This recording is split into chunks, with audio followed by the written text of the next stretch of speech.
This talk is kind of a bit about the importance of MS, the importance of recognising and dealing with MS, and what MS does to an individual, and what MS costs society, because, you know, why do we bother, basically? MS damages the individual and it damages society. It's common in young people, it's disabling, but it's variable and it's unpredictable. Early disability makes somebody less able to work. If you're unable to work, you're unable to pay taxes. You're unable to pay taxes if you're disabled early for your life. And if you're more disabled, you cost more. You cost society more. You cost your family more. Now, working out and measuring disability is hard. Doctors, specifically neurologists, like over-detailed fiddly things, and the EDSS is an over-detailed fiddly thing, and I hate it. I have 350 MS patients that I look after myself. To properly do an EDSS probably takes about 10 minutes. I just don't do it. You know, sometimes in England you have to complete an EDSS on a yearly basis to justify drug costs. In Scotland they've not caught on to that yet, and hopefully they never will, and I hope that we don't watch this video. But the EDSS is a standardised outcome measure that is used to say whether or not drugs work, and it disproportionately favours problems with the legs as opposed to problems with the arms. So you could have one relapse, end up in a wheelchair, and you could be out the game because of this stupid scale. Anyway, how quickly does disability develop? It varies, and it might come on slowly at the start and then accelerate when you reach a certain point of disability. So once you're starting to have problems walking, over the next 2 to 3 years, you're likely to get worse quickly, you know, and then you'll maybe plateau again once you're in a wheelchair. It varies. It varies. On average, at 5 years, about half people diagnosed with MS will not be working. At 10 years after diagnosis, about half will have problems walking. At 20 years after diagnosis, about half will need some form of walking assistance, be that a stick, be it a wheelchair, be it bedbound. If you are older at diagnosis or older onset, it is likely that you will get worse more quickly.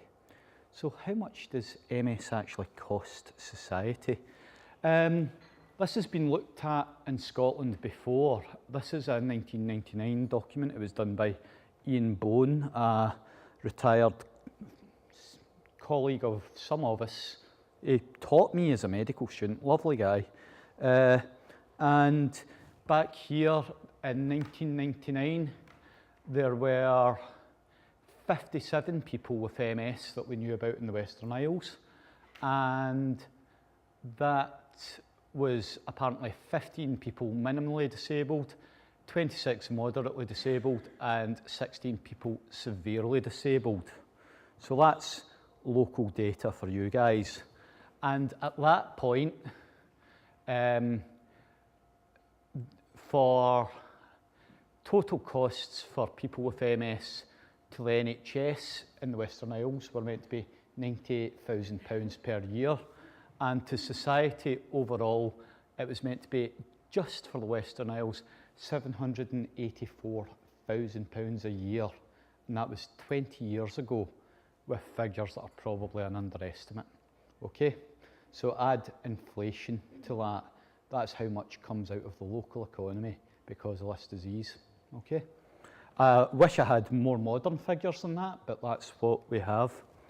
So that horrible fiddly scale, EDSS of 4, problems walking, half the people aren't working. 15% of people at EDSS 8, where they're heading towards bedboundness, are still working, which is quite remarkable. And EDSS9, 8% still working. I'm impressed at that. I don't know if I believe it, but that's what this paper said. On a European-wide level, mild disability from MS will cost probably between 20,000 and 25,000 euros a year per person for society. The UK, it's a wee bit cheaper for whatever reason, probably because we don't bother spending money on these people. Moderate disability, so that's people who are beginning to have problems walking up to before needing a wheelchair. That's going to cost 30 to 40,000 euros a year per person. Again, the UK does its best not to spend any money. Severe disability will cost probably from 40,000 to 60,000 euros per year. And at that point, society probably has to spend some money, even if it doesn't want to. Okay, so this is an expensive disease if you allow it to progress and follow its natural history without intervention. And again, that's just a wee line showing how much more expensive your existence is to society if something isn't done to stop that disease from doing what it does. People with MS die younger. Untreated, you can expect a 5 to 10 year reduction in life expectancy on average. There will be young deaths, and then there will be people that live full lives. Treatment will extend life expectancy. Even our oldest and worst treatment, and I'm saying worst in inverted commas, has been shown to extend life probably in some people compared to placebo.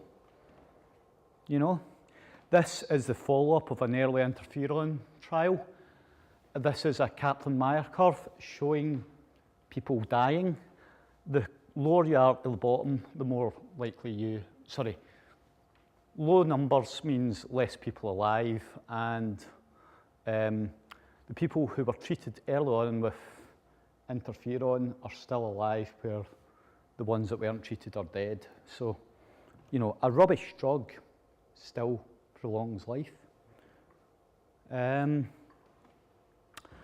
So what about if you use a really good drug or no drug or a moderately good drug?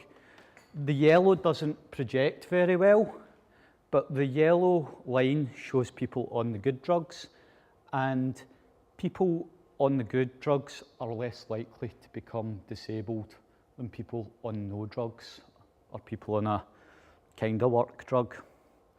This is alemtuzumab data, and again, you can see a big difference between the people treated with alemtuzumab and the people not treated.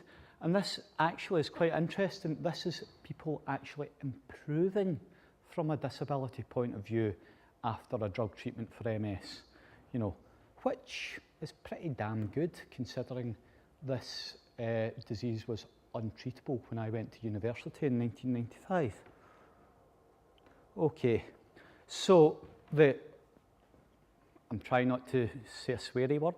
The least effective oldest drugs prolong life and delay disability.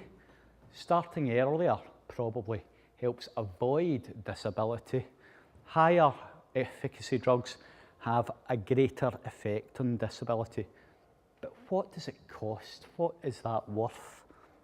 Well, Mavenclad, aka cladribine. This fancy packet would cost you £2 a tablet, 6 tablets. That packet costs 12 grand.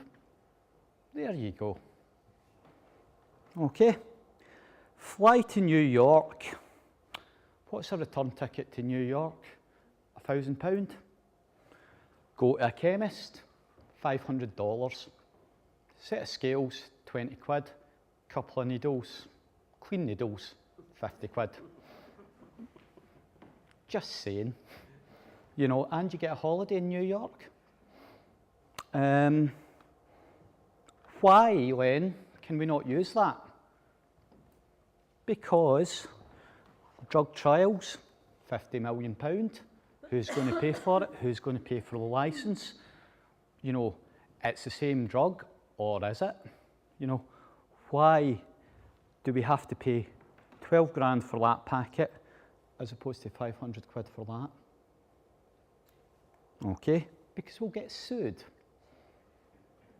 Okay, this ocrelizumab recently knocked back for relapse and remitting MS by NICE in England. The first treatment in a large trial shown to delay disease progression in primary progressive MS, a previously untreatable disease. 20 grand a year, 19 grand a year. Rituximab, 3 grand a year. Essentially the same drug, possibly has less side effects, possibly will cause less problems longer term. 3 grand a year. Why this one isn't licensed? Because a drug company doesn't want to have something that is not patented, that they cannot fully own and fully, you know, it's a sort of, you can see the drug company's point, because they have to be able to develop drugs, they have to be able to fund innovation, but you know, you just wonder what is better for society, you know, and those are bigger questions.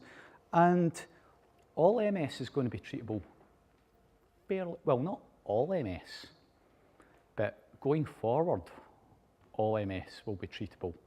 10 years from now, all MS will be treatable. First drug trial that shows an effect in secondary progressive MS, published last month. You know, this is the same drug as fingolimod. Fingolimod will be generic in about 2 or 3 years. The price will drop because it's a small molecule, it will be cheap to make. This one will have a slightly longer patent life. This one will cost 20 grand a year, you know, but there is evidence for this one. There is no evidence for fingolimod. You know, what's right, what's wrong, what's science, you know, what do we do? Anyway, I can't answer those questions, and you know, we do need the pharmaceutical industry. We need them to employ people, fund things, create innovation, but you know, it's a balance, okay?